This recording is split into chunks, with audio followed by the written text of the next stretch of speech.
တခါတုန်းကရွာငယ်လေးတစ်ရွာမှာအာကက်နဲ့ဆယ်မာဆိုတဲ့လင်မယားနှစ်ယောက်နေထိုင်ပါတယ်။သူတို့လင်မယားနှစ်ယောက်မှာပိုင်ဆိုင်တာဆိုလို့အိမ်အိုလေးတစ်လုံးနဲ့လယ်ကွက်လေးတစ်ကွက်သာရှိပါတဲ့။ဒီနေ့မှာအာကက်ဟာသူ့ရဲ့လယ်ထဲမှာလယ်ထိုးနေခဲ့ပါတယ်။နေကလည်းပူလိုက်တာရေခိုးနေတောင်လောင်ကျွမ်းသွားမတက်ပဲ။မြေကြီးကလည်းကြောက်ခဲလို့မှကြောနေတာပဲ။ထဲသွားတောင်ကြိုးမလားမသိဘူး။ယောက်ျားရဲ့အရင်ဆုံးခဏလောက်နားလိုက်ပါဦး။ကျမရှင်အတွက်ထမင်းနေယူလာတယ်။မိမရေဘာလို့ဒီလောက်ဝေးတဲ့လမ်းကိုဒုက္ခခံပြီးလာရတာလ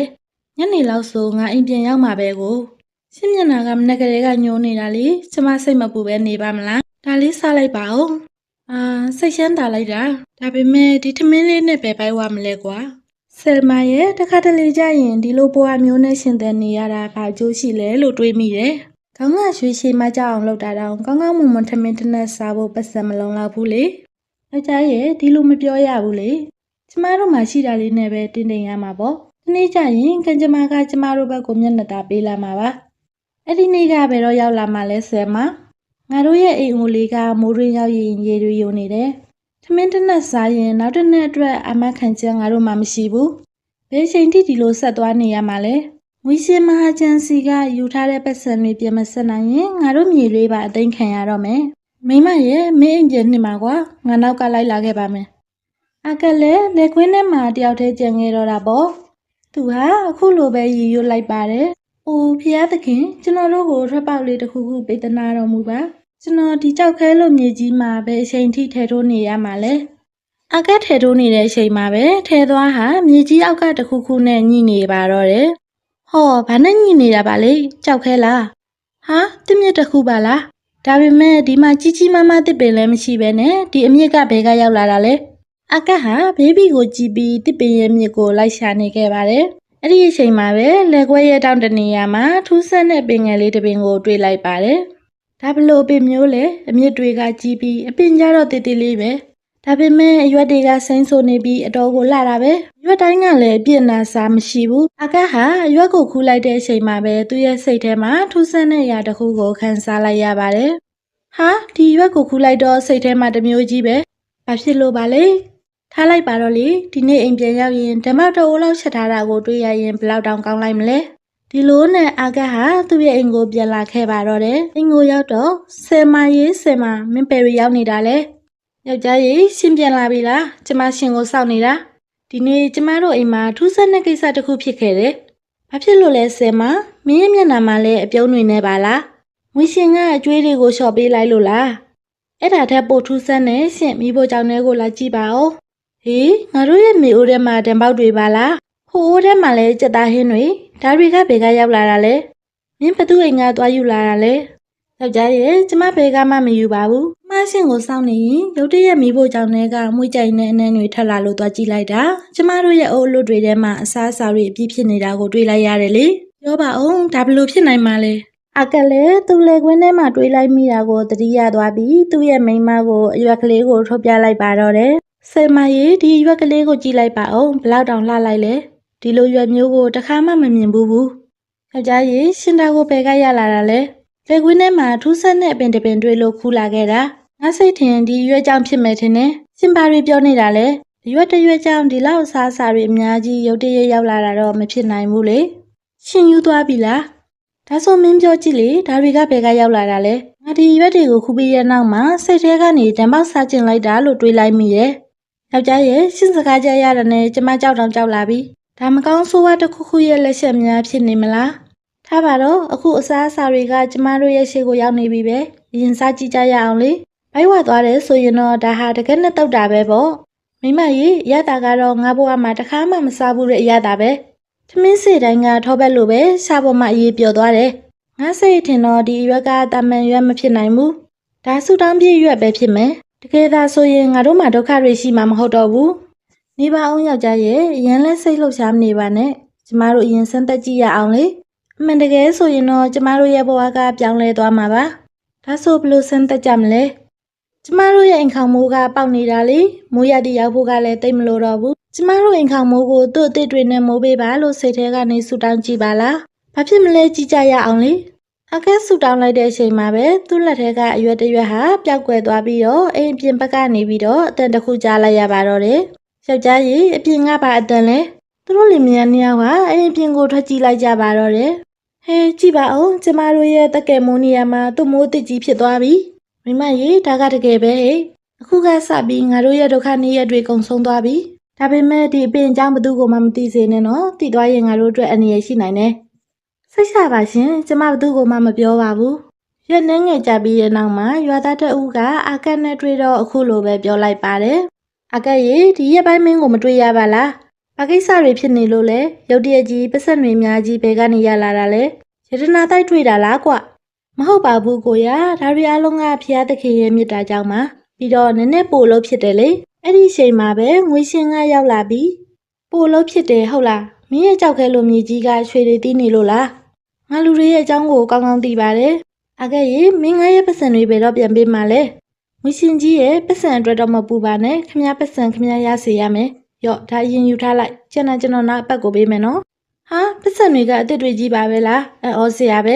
ဲထားလိုက်ပါတော့ငါရဲ့ပတ်စံတွေကိုပြန်ပေးရင်ပြီးတာပါပဲအကဲရေငါရဲ့မျက်လုံးတွေကမင်းကိုအမြဲတမ်းစောင့်ကြည့်နေတယ်နော်အဲ့ဒီအချိန်မှာပဲရွာလူကြီးရောက်လာပါတော့တယ်အကဲရေမင်းဒီရဲ့ပိုင်းဝင်ကောင်းနေတယ်လို့ကြားတယ်ဟာတကြီးမင်းမလားလာပါထိုင်ပါဦးဗျာမထိုင်တော့ပါဘူးကွာငါကရွာလူကြီးဆိုတော့ရွာသားတွေအကြောင်းသိထားရမယ်လေရုတ်တရက်မင်းရဲ့အပြောင်းလဲကလူတိုင်းရဲ့မျက်စိကျစရာဖြစ်နေတယ်ဘာကိစ္စတွေဖြစ်နေတာလဲပြောစမ်းမအောင်ကွာဘာမှမဟုတ်ပါဘူးတကြီးကကျွန်တော်လည်းစိတ်ထားတာအပြင်စီးပွားရေးလေးပါတွဲလုပ်နေလို့ပါဘာစီးပွားရေးလဲအရင်ကထဲထိုးနေတာပဲမြင်ရပြီးအခုကျတော့တောက်ပြောင်နေအောင်ဝစ်စားထားပါလားငါ့ကိုဘာမှဖုံးကွယ်ဖို့မကြိုးစားနဲ့နော်အကျိုးမရှိဘူးတခါလေးပြောထားမယ်မဖုံးကွယ်ပါဘူးတကြီးကအားလုံးကဘုရားသခင်ရဲ့မြတ်တာကြောင့်ပါသူတို့အားလုံးပြန်သွားတဲ့အချိန်မှာပဲဆယ်မဟာအကက်ကိုအခုလိုပဲပြောလိုက်ပါတော့တယ်ယောက်ျားကြီးသူတို့ပြောတာတွေကြားတယ်မလားလူတိုင်းကကျမတို့ရဲ့အခြေအနေကိုသတိထားမိနေပြီကျမအရင်ကြောက်တာပ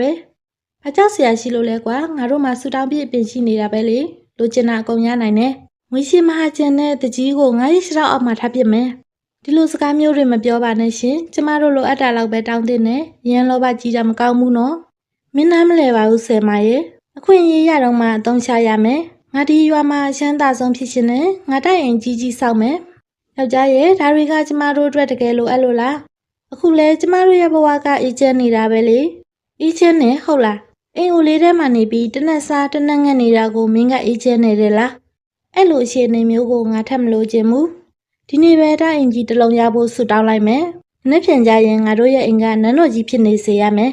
ကျမကတော့စိတ်ထဲမှာမတန်ဘူးယောက်ျားရဲ့အပင်ကရွက်တွေကုန်သွားရင်ဘယ်လိုလုပ်ကြမလဲအပင်မှာရွက်တွေအများကြီးကျန်ပါသေးတယ်ကွငါဘာလုပ်မလဲဆိုတာကိုသာမင်းစောင့်ကြည့်နေလိုက်ပါငါဘက်ရောက်တော့အာကက်ဟာဆူတောင်းပြီးအိယာဝင်လိုက်ပါတော့တယ်မနက်မိုးလင်းတဲ့အခါမှာတော့ယောက်ျားကြီးရှင်ဒါဘယ်လိုလုပ်လိုက်တာလဲကျမတို့ရဲ့ရွာတိတိလေးထဲမှာအင်ကြီးကနန်းတော်ကြီးလိုဖြစ်နေပြီလာပါမိမရဲ့အထဲဝင်ကြည့်ကြရအောင်အင်ကြီးကကြီးလိုက်တာအခန်းတွေကလည်းအများကြီးကျမတို့လမ်းပြောက်သွားလိမ့်မယ်ကျမအသက်ရှူတောင်းကျက်လာတယ်လို့ပဲဘာမှမဖြစ်ပါဘူးကွာကြာရင်နေသားကျသွားမှာပါဒီနေ့ကစပြီးငါတို့ကဒီရွာရဲ့ဘရင်နဲ့မိဖုရားပဲဒီနေ့နေ့လေစာကိုဟင်းပွဲတွေအများကြီးနဲ့စားခြင်းနဲ့အကက်ဟာအရွက်တစ်ရွက်ကိုသုံးလိုက်ပြီးအဲ့ဒီလိုဆူတောင်းလိုက်ပါတော့တယ်ယောက်ျားရဲ့ဒီလိုအများကြီးဘယ်သူစားမှလဲကြည်ရတာတစ်မျိုးကြီးပဲစားပါကွာဒီလိုအစားမျိုးတစ်သက်လုံးမြင်ဘူးလို့လားရတာရှိလိုက်တာကွာဒါပေမဲ့ငါဘိုက်ထဲကရစ်ပြီးနာလာတယ်လို့ပဲယောက်ျားရဲ့ကျမဘိုက်လည်းရမ်းနာနေတယ်သေပါပြီဘာဖြစ်တာလဲအရွက်ကအလုံးမလုံးတော့တာလားကျမပြောတာပဲလောဘမကြီးပါနဲ့လို့အခုဘာတွေဖြစ်လာပြီလဲခဏကြာတဲ့အခါမှာတော့သူတို့နှစ်ယောက်စလုံးကတက်တာသွားပါတော့တယ်တော်ပါသေးတယ်အစမကြေတာနေမှာပါကွာအခုငါနောက်တစ်မျိုးထပ်တောင်းမယ်ရွှေတွေငွေတွေအများကြီးလိုချင်တယ်တစ်တာအပြည့်စိတ်ချွေရတနာတွေလိုချင်တယ်တော်ပါတော့ရှင်ကျမကြောက်လာပြီမင်းတိတ်မိစမ်းပါအရာအလုံးဟာငါပြောတယ်လို့ဖြစ်ရမယ်အကဟာရွက်တရွက်ကိုထပ်သုံးလိုက်တဲ့အချိန်မှာတော့အခန်းထဲမှာရှိတဲ့တစ်တာထဲမှာရွှေငွေတွေပြည့်သွားပါတော့တယ်တွေ့လားအခုဆိုငါတို့ဘလောက်တောင်ချမ်းသာသွားပြီလေဒီရွှေတွေနဲ့100လုံးကိုဝယ်ပစ်လိုက်လို့ရတယ်ဒီရွှေငွေတွေရှိလဲစိတ်ချမ်းသာမှုမရှိရင်ဘာလုပ်မှလဲညဘက်ရောက်တဲ့အခါမှာတော့အကက်ဟာအိတ်မပြောနိုင်မဲဖြစ်နေတော့တာပေါ့ဘာလို့အိတ်မပြောတာလဲမသိဘူးမျက်လုံးထဲမှာတခိုးဓမြတွေလာတိုက်မလားဆိုတဲ့အတွေ့ပဲဝင်နေတယ်ဟိုယတနာတစ်တာထားတဲ့အခန်းစီပဲနားဆွနေမိတယ်ကျမလည်းအတူတူပါပဲတကားတန်ကြားတာနဲ့ရင်တရိန်းခုန်နေတယ်ဟိုအိမ်အိုလေးတုန်းကကောင်းကောင်းအိပ်ပျော်ခဲ့တယ်အဲ့ဒီတုန်းကဆုံးရှုံးစရာမရှိတော့ကြောက်စရာလည်းမရှိဘူးလေအခုကျတော့ကျမတို့မှအကုန်ရှိပေမဲ့ငြင်းချမ်းမှုမရှိတော့ဘူးနောက်တနေ့နည်းနည်းရောက်တော့အကရဲ့တငယ်ချင်းအက်စလန်ဟာသူ့ရဲ့အိမ်ကိုအပြေးရောက်လာခဲ့ပါတယ် အကက်ရေအကက်ဒုက္ခရောက်ပါပြီကွာဘာဖြစ်လို့လဲမနှက်စောစောစီစီဘာဖြစ်လို့အော်နေတာလဲငါသမီးလေးမင်းညကလေးကဖျားပြီးတတိလစ်နေလို့ပါကွာဆေးဆရာကမျိုးကိုသွားခေါ်ရမယ်တဲ့ငါမှပတ်စံတပြားမှမရှိလို့ပါတငယ်ချင်းရငါ့ကိုနည်းနည်းလောက်ကူညီပေးပါလားကွာဒီမှာအစလန်မင်းငါစီကိုပတ်စံလာတောင်းရတဲ့တတိကဘဲကရလာတာလဲငါ့ကိုပတ်စံမင်းစိုက်ထားတဲ့မှတ်နေလားကွာသွားဒီကနေခုချက်ချင်းထွက်သွားအကက်ရေမင်းငါရဲ့ငယ်တငယ်ချင်းပါကွာမင်းမအခုပတ်စံတွေအများကြီးရှိနေတာပဲငါ့ကိုကူညီပါတငယ်ချင်းရမင်းမကူညီရင်ငါသမီးလေးတည်သွားလိမ့်မယ်။ယောက်ျားရဲ့သူ့ကိုပြန်မလွတ်လိုက်ပါနဲ့။ကျမတို့မှာပတ်စံတွေလည်းအများကြီးရှိနေတာပဲနည်းနည်းလောက်တော့ပေးလိုက်ပါရှင်။မင်းတိတ်နေစမ်းပါကွာဒီလူတွေကိုပတ်စံပေးလိုက်ရင်နောက်နေ့တန်းစီပြီးလာတောင်းနေကြမှာ။သွားစမ်းငါ့ကိုလာမနှောက်ရှက်နဲ့။ရှင်ဘာလို့ဒီလောက်တောင်ရက်ဆက်တက်သွားတာလဲ။ကလေးတယောက်ရဲ့အသက်ကရှင့်အတွက်ဘာမှမဟုတ်တော့ဘူးလား။ငါလောက်တာငါသိတယ်ကွ။ငါပတ်စံငါဘာသာသုံးမှာပေါ့။သူများသားသမီးကူဖို့ဘာလို့သုံးရမှာလဲ။ယောက်ျားရဲ့ရှင်ရဲ့စိတ်နှလုံးကကြောက်တုံးတုံးလို့ဖြစ်သွားပြီပဲဒီစီးစိမ်ဥစ္စာတွေကရှင်ရဲ့ခန္ဓာကိုယ်တွေကလူစိတ်ကိုတက်ပစ်လိုက်ပြီကျမတော့ရှင်ရဲ့ဒီနန်းတော်လိုအိမ်ကြီးထဲမှာတစ်စက္ကန့်လေးတောင်ဆက်မနေနိုင်တော့ဘူးအေးကောင်းတယ်သွားချင်ရသွားကွာအခုငါမှဘယ်သူမှမလိုအပ်ဘူးငါမှဆူတောင်းပြအပင်ရှိတယ်ငါတယောက်တည်းအကုန်လုံးနိုင်တယ်အကက်ကနောက်ထပ်ရွက်တစ်ရွက်ကိုသုံးလိုက်ပြီးအခုလိုပဲဆူတောင်းလိုက်ပါတော့တယ်ငါလိုချင်တာကဒီရွာကလူတွေအကုန်လုံးငါ့ကိုကြောက်ရမယ်လူတိုင်းငါ့ကိုယိုသေးလေးစားရမယ်ရွာတကြီးငွေရှင်မဟာကျန်အားလုံးငါ့ရှေဘွားအောက်ကိုရောက်ရမယ်ငါကဒီရွာရဲ့တူတီတော်တထိပ်ဖြစ်ရမယ်နောက်တစ်နေ့နက်မှာအကက်ပြင်ထွက်လာတဲ့အခါရွာတစ်ခုလုံးတိတ်ဆိတ်နေတော့တာပေါ့ဘာဖြစ်တာလဲဒီနေ့ဘာမှမကြားရပါလားရွာသားတွေရောဘယ်ရောက်ကုန်တာလဲဒီလိုနဲ့အကက်ဟာရွာလန်းတိုင်းလန်းလျှောက်လာခဲ့ပါတယ်သူ့ကိုမြင်တဲ့သူတိုင်းဟာကြောက်လန့်တကြားနဲ့ထွက်ပြေးကြတော့တာပေါ့ဟိုမှာအကက်လာနေပြီပြေးကြသူ့မျက်လုံးကိုမကြည့်နဲ့သူကမော်ပညာတက်တယ်တဲ့ဟဲ့တကြီးရေကြည့်ပါဦးဒီလူကရမ်းမောက်မှနေပြီကျွန်တော်တို့ပြောရတာကြားသွားရင်ကျွန်တော်တို့လည်းသိရှင်မှာမဟုတ်ဘူးသွားကြစို့ဘာဖြစ်ကြတာလဲငါ့ကိုမြင်တော့ဘာလို့ပြေးကြတာလဲငါကမင်းတို့ရဲ့ပြရင်လေငါ့ကိုလေးစားကြရမှာလေဘယ်သူမှမရှိတော့ပဲအကက်တယောက်တည်းလမ်းမပေါ်မှာကျင်ရစ်ခဲ့ပါတော့တယ်ဆယ်မရေးဆယ်မမင်းပဲမလဲပြန်ခဲ့ပါအောင်ကွာကြည့်ပါဦးငါဖြစ်ရှင်တာတွေအကုန်ဖြစ်လာပြီလူတိုင်းကငါ့ကိုကြောက်ကြတယ်ဒါပေမဲ့အခုငါဘေးမှာဘယ်သူမှမရှိတော့ဘူးငါလိုချင်တာဒါမျိုးမဟုတ်ဘူးလေငါကလေးစားတာကိုလိုချင်တာကြောက်တာကိုလိုချင်တာမဟုတ်ဘူးဘာဖြစ်လို့ငါတယောက်တည်းဖြစ်သွားရတာလဲဒီရွှေတွေဒီအိမ်ကြီးတွေရှိတော့ရောဘာလို့ရမှာလဲငါမိတ်ဆွေအစလန်လည်းမရှိတော့ဘူးဆယ်မလည်းမရှိတော့ဘူးရွာကလူတွေကလည်းငါကိုလှည့်တော့မကြည့်ကြတော့ဘူးဒါဘလို့ဆူတောင်းပြည့်ခြင်းမျိုးလဲအကက်ဟာရုတ်တရက်အဖိုးအိုကာစင်ကိုတတိယသွားပါတော့တယ်ဦးလေးကစင်ဟုတ်တယ်သူတယောက်ပဲငါ့ကိုလက်မှန်ပြပေးနိုင်လိမ့်မယ်ငါသူ့စီကိုသွားရမယ်အကက်ဟာအဖိုးအိုကစင်ရဲ့အိမ်ကိုရောက်လာခဲ့ပါတယ်ဟေးအကက်မင်းပါလားလူရှမ်းသားတွေကလူဆေးရဲ့အိမ်ကိုမလာဘူးထင်နေတာဦးလေးရဲ့ကျွန်တော်အရာအလုံးကိုဆုံးရှုံးသွားပြီကျွန်တော်မှအကုန်ရှိပေမဲ့အခုဘာမှမရှိသလိုခံစားနေရပြီထိုင်ပါအောင်အရင်ဆုံးမင်းရဲ့စိတ်ကိုတည်တည်ငြိမ်ထားပါကွာပြီးမှပြောပြပါဘာလို့ဆုံးရှုံးသွားတာလဲမင်းမတိုက်အိမ်ကြီးရှိတယ်လေရွှေတွေလည်းရှိတယ်တရားလုံးကလည်းမင်းကိုကြောက်ကြတယ်ဘာလို့သေးလို့လဲ